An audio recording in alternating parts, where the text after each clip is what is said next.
سلامونه ستړي مشئ ماښام مو په خیر دوستانو د پټې کامرې برخه ده او زه م راوتلی یم د کابل ښار ته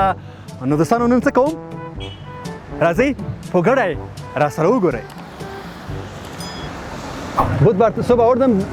بود سیاه بود بسیار نرم گرم باز نمیگه که اینجا جور کنه طرف کنه شلخن برمی دست برو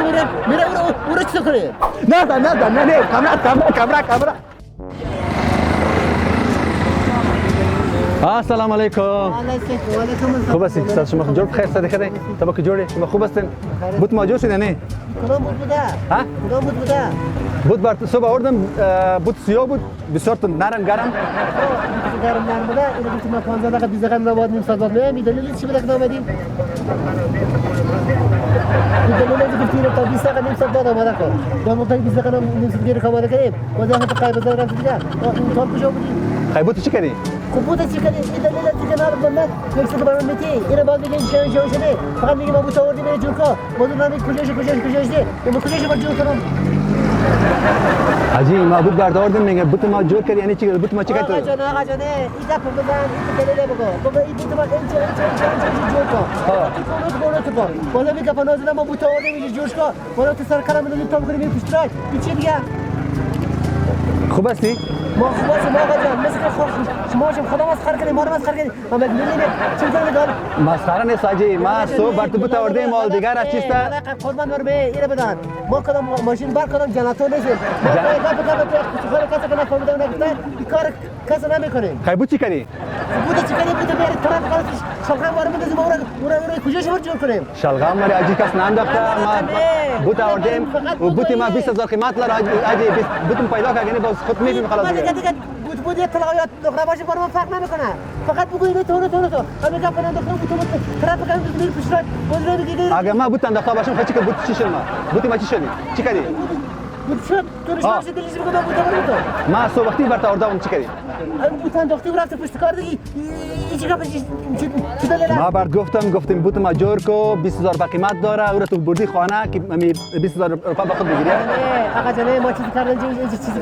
کسا نبریم با شما یک انسان 20000 روپیه بود میاره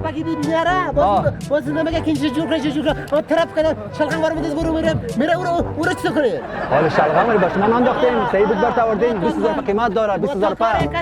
کسی نشونده اون نفیده کار کسی ما نمیکنیم تا کسی خودش با ما حالا صبح مرا گفتی که چی کنم ما گفتم میره دلار دوزی کو 20000 قیمت داره خود طرف چپ سر کردی که 20000 قیمت داره دیگه زدم جوارش که طرف کردن اخترافتی چی کردی خود این چی کاره بر ما نک آقا جان عجیب بود پیدا کو 20000 قیمت داره اگر این خام میخوام خلاص دیگه بعد ماش تو جام داشت میرد پیش کارت ما گفتیم چه صدای تیم باشه گفتم ما پلاستیک پاسیم پلاستیک انداختیم صدات کردیم چی کردیم پلاستیک انداختیم پشت رایت کردیم دیگه کجا رفت دیگه تو من میشناسی ما تو کسی که با تو میشه تو چطور بود بر آوردیم با چطور پس مرا ندادی بود آقا ما از همینجا صدات کردیم گفتیم باید آقا اینو کجاش جور کنم شما تو کلار خندگاه کردی با بچه کردیم تیز بود زرده بازم تو کردیم کلمات کردی بازی هیچ تو میشم ولی خود بدماش هستی آقا ما بدماش بدماشی بر من که مشی بشی ما سرجامیش ترما بود پیدا کو 20000 قیمت داره آقا جان این بوته بر ما که بگم لندن بخارا بر رای کرده باشه کبری برمان جان مرگ بدی بود از لندن آورده بود چطور فهمیدی سیکو بود از لندن آورد چیزی مورد کلام چه دک مورد نه من نبردم ما صبح آوردم گفتم بود است 20000 قیمت داره برای ما در دوزی کو آقا حتمی او را خانه بردی زدی خلاص دیگه اینو ما گفتیم اینو بگیم بکا ما گفتیم تا کار این خونه است ما گفتیم تا کار کسی کده قبول کرده کار کسی خلاص کرده ما کار کس انجام نمیدیم خب ما تا کار کس قبول نمیکنیم هر کار شخص مسلمان قبول کردیم اون کار خلاص کنیم ما کار دیگه نمیکنیم خب مقصد بود ما 20000 قیمت داره آقا ما پیش بیزار بمون نمیگردیم ما بودیم پشت رای کردیم دیگه چیکن دست تخاله کردیم بود را که تست دم تست که داشت دیگه بودی کنم دیگه گوشی سر ماشین پیدا میکنی زبان بسیار تیز هستی والا ما زبان آقا تیز نیست ما جواب اگزرسیسی هر کس که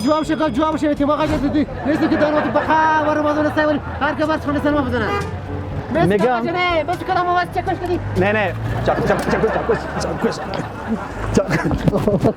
نه کامرا اونجا کامرا است زد اخیر مزد بتره اونجا کامرا است خفه نشدی خفه نشدی خفه نشدی همونجا کامرا رو شربت دست شربت آغوش بته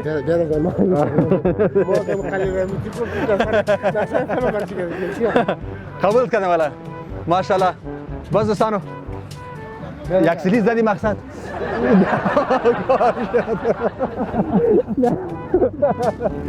بسیار تشکر زنده باشی خفه نشدی ما خفه نشدی خب بیاد نال بس قبوله نال بگو چی قبوله یک بوت 20 قیمت داشته نه بیاد جان چی قبوله چی قبول بگو والا قبول کردم بگو یک چیز قبوله قبول است یک شی بخوره نه چای نمیخورم ما میرم بخیر میرم یک سیلی زد والا یک سیلی زد یک بوک زد والا قبول کرد خانم دوستانو واقعا یو